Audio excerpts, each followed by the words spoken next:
Hi, Matt Forrest Essenwine here once again with another edition of Wit and Wordplay, a series of videos I have created and am continuing to create to help teachers and educators and parents help their kids. Now, I mean, if you're a writer, hopefully this will help you.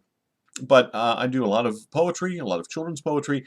So my hope is that you can learn a little bit about poetry and writing and pass what you learn from me on to the kids. So today we're going to talk about the Cherita, which is, I don't want to say it's a simple form, but it's a good form for kids to understand storytelling in a small amount of space. Because ultimately that's what poetry is. You're describing a scene or you're relating something in a small, compact sort of space, that's a poem. But a charita really is designed to tell a story. It was created back in the mid-90s, and there's really only a couple of rules. One is that it tells a story, and the other is the form or the structure is one line and then two lines and then three lines. So the first stanza, if you call it a stanza, first stanza is one line, and then the second stanza is two lines, third stanza is three lines. And it tells a story. And in the tradition of haiku and tanka, which it doesn't have any real roots to those, but it does sort of follow in that tradition where you need to be telling a lot. You're telling a lot in a small amount of space. So word economy comes into play. You need to be very careful with the words you choose. You probably are not going to want words like the or a or but. I mean, you might, but again, you have to be paying attention to how many words you're using. Not that there's a limit. You could have one word in a line if you want with the Cherita, but you want to be able to tell as much as you can in a small amount of space. So sentence structure, you don't need complete sentences. That's perfectly fine. Just like haiku or tanka, you don't need complete sentences, and you don't have to worry about syllables or words or anything like that. So let me just give you a couple of examples, and we'll kind of take it apart looking at these examples. This is one that I just wrote recently, and generally charitas are not titled. You could title it, but usually they're not. So let's read through this one. Lost brook beckons, one step, then two, and soon we are following a map crafted by moss and time.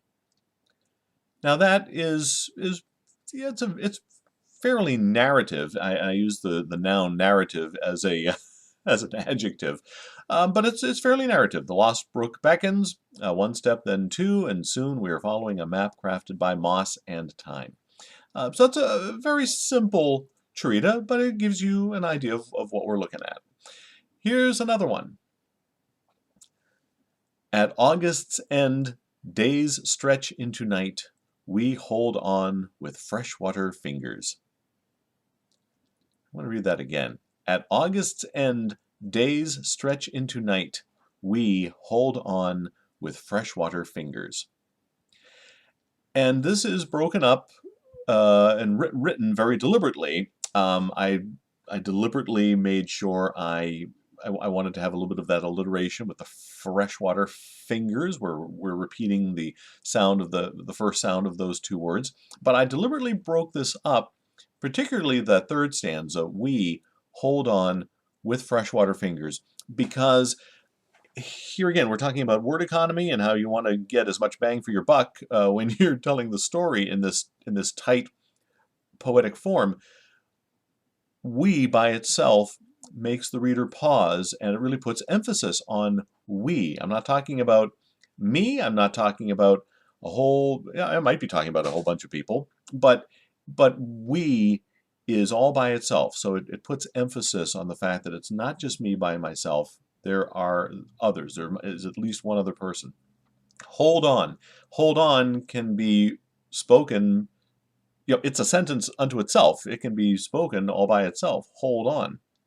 So we hold on. And again, that's giving more emphasis. We hold on with freshwater fingers. So each one of those lines carries a little bit more weight than if you just ran the whole line together. We hold on with freshwater fingers. That would be fine, but we hold on with freshwater fingers. because each of those lines is separated, those words are separated by the lines, carries a little more weight, has a little more impact. At least I hope it has a little more impact. So those are just a couple of examples of the Cherita. 1 line, 2 lines, then 3 lines. It tells a story, and you're good to go. Might be a fun way for kids to start thinking about how to use words and tell stories, and you don't need, it must be 5 sentences, must be 6 sentences. You don't need to worry about that. They don't even need to be complete sentences, as we've learned. But it's another way to tell a story, and that is what we humans love to do, isn't it? It's Wit and Wordplay, so thank you for watching. Be sure to like the video if you did like it, or you can subscribe, because I'm constantly banging out more of these, and you can find me pretty much anywhere if you want to touch base and connect. mattforrest.com. I've got the blog, I got the Pinterest, the Instagram, the Facebook, the Twitter. I am ubiquitous, whether you like it or not. Thanks for watching, and I'll catch you next time.